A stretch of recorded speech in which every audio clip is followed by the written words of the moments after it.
শেখ হাসিনাকে ভারত থেকে ফিরিয়ে আনার ক্ষমতা আমাদের নেই, আমাদের সরকারের নেই, এমন মন্তব্য করে বসেছেন বাংলাদেশ সরকারের প্রধান উপদেষ্টা প্রফেসর ইউনূস। যেন তেন জায়গায় তাও মন্তব্য করেননি, মন্তব্য করেছেন বিবিসিকে দেয়া এক সাক্ষাৎকারে। সম্প্রতি তিনি ব্রিটেন সফর করেছিলেন, সেখানেই বিবিসিকে এক সাক্ষাৎকার দিয়েছিলেন। সেই সাক্ষাৎকারটি বিবিসি আজকে প্রকাশ করেছে। বিবিসির সঙ্গে আওয়ামী লীগ, নির্বাচন, অনেক বিষয় নিয়ে, রোহিঙ্গা বিষয় নিয়ে অনেক কথা বলেছেন। সেই কথাগুলোর মধ্যে আওয়ামী লীগ বিষয়ে সব থেকে বেশি কথা হয়েছে। আওয়ামী লীগ, শেখ হাসিনা, শেখ হাসিনার বিচার, আওয়ামী লীগের নির্বাচনে অংশগ্রহণ, এরকম নানা প্রসঙ্গে বহুমাত্রিক কথা বলতে দেখা গেল এবার প্রফেসর ইউনূসকে। কখনো এটা বলেন, কখনো ওটা বলেন। মনে হলো যে বিবিসির সঙ্গে সাক্ষাৎকারে বিবিসির সাংবাদিকের প্রশ্নে বেশ খানিকটা বিব্রত বোধ করেছেন এবং বিব্রতকর পরিস্থিতিতেই পড়ে গিয়েছিলেন তিনি। আওয়ামী লীগ সম্পর্কে, আওয়ামী লীগের নির্বাচনে অংশগ্রহণ সম্পর্কে, আওয়ামী লীগের নিষেধাজ্ঞা সম্পর্কে, শেখ হাসিনাকে ফিরিয়ে আনা সম্পর্কে চমকপ্রদ সব কথা বলার চেষ্টা করেছেন, যে কথাগুলো আগের কথা থেকে কিছুটা ভিন্ন মনে হতেও পারে আপনার। কি বললেন প্রফেসর ইউনূস বিবিসিকে? একেবারে বিশেষ করে আওয়ামী লীগ, নির্বাচন, আওয়ামী লীগের নিষেধাজ্ঞা, এই বিষয়গুলোর প্রশ্নোত্তর পর্বগুলো আপনাদের সঙ্গে শেয়ার করার চেষ্টা করব এই ভিডিওতে। মন্তব্য করেছেন শেখ হাসিনাকে ফিরিয়ে আনার ক্ষমতা আমাদের নেই। তাহলে শেখ হাসিনা বিষয়ে প্রফেসর ইউনূসের সরকার কি ভাবছে? আগামী নির্বাচনে শেখ হাসিনার দল আওয়ামী লীগকে অংশগ্রহণ করতে পারবে? এরকম প্রশ্নের উত্তরে কি বললেন প্রফেসর ইউনূস? অনেকটা কি আলাদা মনে হলো? চলুন একটু ভেতরে ঢুকে দেখা যাক। বিবিসির প্রথম প্রশ্ন ছিল, আপনার দেশের ভবিষ্যৎ নিয়ে কথা বলি। আপনি নির্বাচনের ঘোষণা দিয়েছেন, আপনি দেশটির সরকারের প্রধান। আপনি বলেছেন এই নির্বাচন যেন অন্তর্ভুক্তিমূলক এবং অংশগ্রহণমূলক হয়। কিন্তু একটা সমালোচনা হচ্ছে যে আপনি আওয়ামী লীগকে, অর্থাৎ সাবেক প্রধানমন্ত্রী শেখ হাসিনার দলকে নির্বাচনে অংশগ্রহণ করতে দিতে চান না, কেন? উত্তরে প্রফেসর ইউনূস বলেছেন, আমরা বহুবার এটা ব্যাখ্যা করেছি, আবারও বলছি। প্রথমত, আওয়ামী লীগ না থাকলেও নির্বাচন অন্তর্ভুক্তিমূলক হবে কি না সম্প্রতি ঢাকায় জাতিসংঘের রেসিডেন্ট কোঅর্ডিনেটর খুব ভালোভাবে এটার ব্যাখ্যা করেছেন।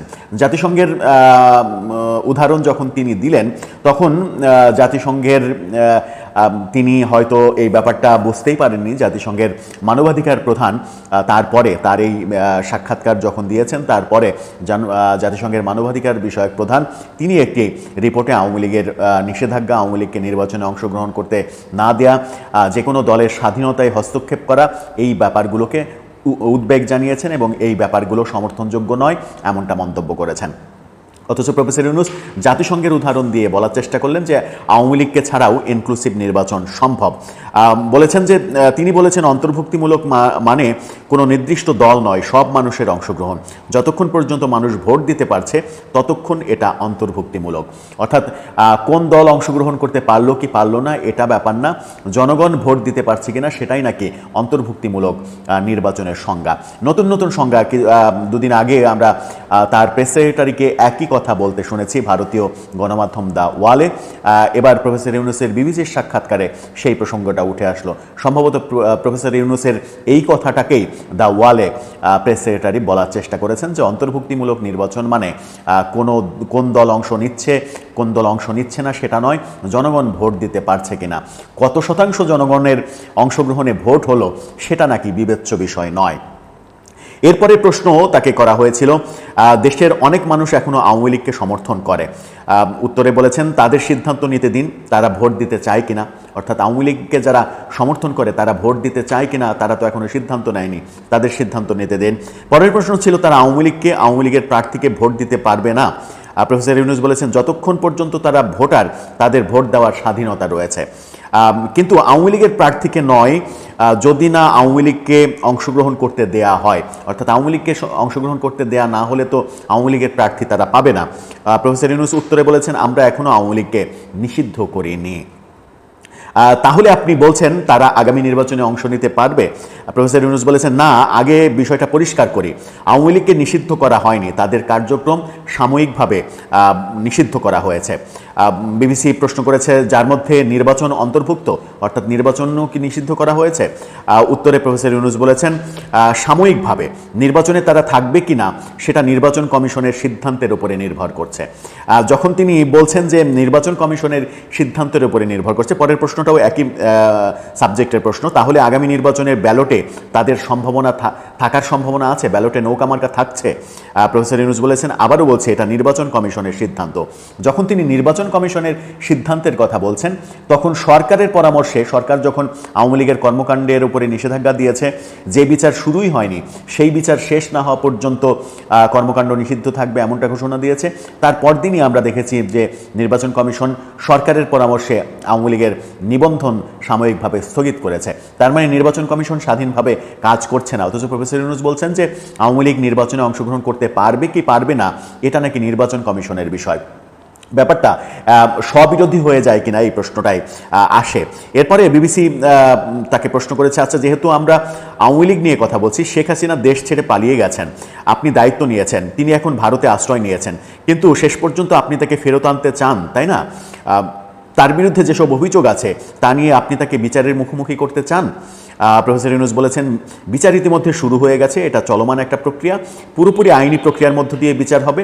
আমরা চাই তিনি বিচারের মুখোমুখি হন, তাকে ফিরিয়ে আনার জন্য আন্তর্জাতিক পদ্ধতি ব্যবহার করব, যেভাবে একজন অভিযুক্তকে দেশে ফিরিয়ে আনা যায় সেটাই করব, এটা সম্পূর্ণ আইনি প্রক্রিয়া।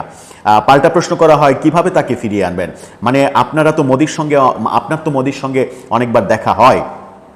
প্রফেসর ইউনূস বলেছেন আন্তর্জাতিক ব্যবস্থা ব্যবহার করে তাকে ধরে আনার ক্ষমতা তো আমাদের নেই, অর্থাৎ তাকে ধরে ফিরিয়ে আনা সেই ক্ষমতা প্রফেসর ইউনূসের সরকারের নেই, এমনটা বলেছেন। কিন্তু আপনি যেসব অভিযোগ করছেন শুধু শেখ হাসিনার বিরুদ্ধে নয়, তার সহযোগীদের বিরুদ্ধেও, যাদের বিরুদ্ধে মানবতা বিরোধী অপরাধ, দুর্নীতি সহ আরও অনেক অভিযোগ রয়েছে। এসব সত্ত্বেও তিনি তাকে এতদিন থাকতে দেওয়ায় আপনি কি মোদির উপরে বিরক্ত নন? উত্তরে তিনি বলেছেন তার ভারতে থাকা বাংলাদেশিদের জন্য তেমন কোনো সমস্যা নয়, অর্থাৎ শেখ হাসিনা ভারতে আছেন এটা কোনো সমস্যা নয়, সমস্যা হচ্ছে তার কণ্ঠস্বর। তিনি নিয়মিত বাংলাদেশের মানুষের উদ্দেশ্যে ভাষণ দেন, মিডিয়ার মাধ্যমে প্রচার করেন, অর্থাৎ সরকারের প্রধান ভয়টা হচ্ছে শেখ হাসিনার ভাষণ, শেখ হাসিনার কথা। শেখ হাসিনা ভারতে যতদিন ইচ্ছা থাকুক সেটাতে সরকারের মাথা ব্যথা নেই, তাকে ফিরিয়ে আনার ব্যাপারেও সরকারের তেমন উদ্যোগ নেই, শুধুমাত্র শেখ হাসিনা কথা বন্ধ করলেই সরকার পেরে উঠবে, এমনটাই তিনি বলেছেন। পরের প্রশ্ন ছিল যে অন্তর্বর্তীকালীন সরকার দায়িত্ব নেওয়ার পর থেকে আওয়ামী লীগের শত শত সমর্থক বা সহানুভূতিশীলদের গ্রেপ্তার করা হয়েছে। অনেকে প্রশ্ন তুলেছেন আপনি কি তাহলে ঠিক তাদের মতোই সমালোচকদের দমন করছেন? অর্থাৎ শেখ হাসিনার সরকারের বিরুদ্ধে যে অভিযোগ রয়েছে যে তারা সমালোচকদের দমন করত, গ্রেপ্তার করত, নিপীড়ন করত, ঠিক একই কাজটি কি আপনিও করছেন? প্রফেসর ইউনূস উত্তরে বলেছেন যে এটা বলা লজ্জাজনক হবে। আপনি যদি অন্তর্বর্তী সরকারকে আওয়ামী লীগ সরকারের সঙ্গে তুলনা করেন তাহলে বুঝতে হবে আপনি বাংলাদেশকে বোঝেন না, বাংলাদেশের বাস্তবতা বোঝেন না, আপনি বোঝেন না আওয়ামী লীগ কি আর অন্তর্বর্তীকালীন সরকার কি। পাল্টা আক্রমণ করেছেন সাংবাদিককে তিনি। বিবিসি তখন বলেছে যে এগুলো আমার কথা নয়, অনেকে বলছে তাদের কথা। উত্তরে প্রফেসর ইউনূস বলেছেন ঠিক আছে, কেউ বলেছে, কিন্তু আপনি তো বাংলাদেশে এসেছেন, তাই আমি বলছি এটা ঠিক নয়। অর্থাৎ তিনি অস্বীকার করেছেন বর্তমানে যে গ্রেপ্তার, জেল, জুলুম এরকম ঘটনা ঘটছে, অন্তত প্রায় 250-র বেশি সাংবাদিকের বিরুদ্ধে ব্যবস্থা গ্রহণ করা হয়েছে, বহু সাংবাদিককে জেলে রাখা হয়েছে এবং সাংবাদিকদের নামে হত্যা মামলা দেওয়া হচ্ছে, এরকম অনেক অভিযোগ রয়েছে। গণমাধ্যমের স্বাধীনতার ব্যাপারে অভিযোগ রয়েছে, গণমাধ্যমের স্বাধীনতা নেই, গণমাধ্যম সরকারের কথা অনুযায়ী চলছে, এরকম অনেক অভিযোগ রয়েছে। যে অভিযোগের প্রেক্ষিতেই বিবিসি প্রশ্ন করেছিল যে শেখ হাসিনার বিরুদ্ধে যে অভিযোগ ছিল সেই একই কাজ তো আপনিও করছেন, এমন অভিযোগ রয়েছে। উত্তরে বলেছেন যে আপনি বাংলাদেশ সম্পর্কে জানেন না, আপনি বোঝেন না শেখ হাসিনা সরকার কি, অন্তর্বর্তীকালীন সরকার কি, এমনটা বলার চেষ্টা করেছেন। অর্থাৎ সঠিক উত্তর দিতে না পারলেও পাল্টা আক্রমণে সাংবাদিককে থামিয়ে দেওয়ার একটা চেষ্টা আমরা লক্ষ্য করেছি। এই সাক্ষাৎকার থেকে 2-3টা পয়েন্ট খুব গুরুত্বপূর্ণ এসেছে। সেটা হচ্ছে যে শেখ হাসিনাকে ফিরিয়ে আনার সামর্থ্য এই সরকারের নেই, সেটা অকপটে তিনি স্বীকার করেছেন। আবার তিনি বলেছেন যে আওয়ামী লীগ নির্বাচনে অংশগ্রহণ করবে কি করবে না, করতে দেয়া হবে কি হবে না, এটা নির্বাচন কমিশনের সিদ্ধান্ত। উত্তরটা হাস্যকর হলেও এখান থেকে নতুন আরেকটা মেসেজ আসলো, সেটা হচ্ছে যে আগামী নির্বাচনের প্রেক্ষাপটে পরিস্থিতি পাল্টে যেতেও পারে।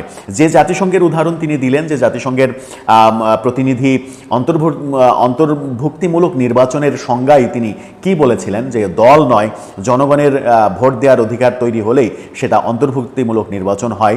সেই তত্ত্বের পরে জাতিসংঘ যে তার অবস্থান পরিবর্তন করেছে, জাতিসংঘের মানবাধিকার প্রধান একটা রিপোর্ট পেশ করে বলেছেন যে বাংলাদেশের পরিস্থিতিতে তিনি উদ্বিগ্ন। বাংলাদেশে রাজনৈতিক দলের অধিকার হরণ করা হচ্ছে, নিষিদ্ধ করা হচ্ছে, কার্যক্রমের উপরে হস্তক্ষেপ করা হচ্ছে, স্বাধীনতা থাকছে না। এই ব্যাপারগুলোতে তারা উদ্বিগ্ন, জাতিসংঘ উদ্বিগ্ন, এবং এটা সমর্থনযোগ্য নয়। এবং অন্তর্ভুক্তিমূলক নির্বাচন, সব দলের অংশগ্রহণে নির্বাচনের কথা বলেছে। জাতিসংঘ যে তার অবস্থান পাল্টেছে, প্রফেসর ইউনূস সেটা বোধহয় টেরই পাননি। এর মধ্যেই আমরা দেখেছি, গতকালকেও আমরা বলেছি যে জার্মান সরকার বাংলাদেশে অন্তর্ভুক্তিমূলক নির্বাচন চেয়েছে। বহু দেশ থেকে এরকম দাবি আসছে। বিবিসির সঙ্গে সাক্ষাৎকারে যখন তিনি নির্বাচন কমিশনের উপরে দায়টা চাপালেন, তখন নির্বাচন কমিশন কি সত্যি সত্যি নিরপেক্ষ আচরণ করে সামনে এগোতে পারবে, নাকি আগের মতোই, আগের রাজনৈতিক সরকারগুলোর সময় আমরা যেভাবে নির্বাচন কমিশনকে চলতে দেখেছি, সরকারের কথা মতো চলেছে, তেমনটাই চলবে? প্রশ্নটা আসলে সামনে এসেই যায়। দর্শক, এই সাক্ষাৎকার থেকে আপনি কি বুঝলেন? প্রফেসর ইউনূস সরকারের বর্তমান গতিবিধিটা কি, বর্তমান ভাবনাটা কি? আওয়ামী লীগের নিষেধাজ্ঞা, আওয়ামী লীগের নির্বাচনে অংশগ্রহণ, শেখ হাসিনার বিচার, তাকে ভারত থেকে ফিরিয়ে আনা, এসব বিষয়ে তার যে বক্তব্য, সেই বক্তব্য থেকে আপনার যে মতামত সেটি জানিয়ে লিখতে পারেন আমাদের কমেন্ট বক্সে।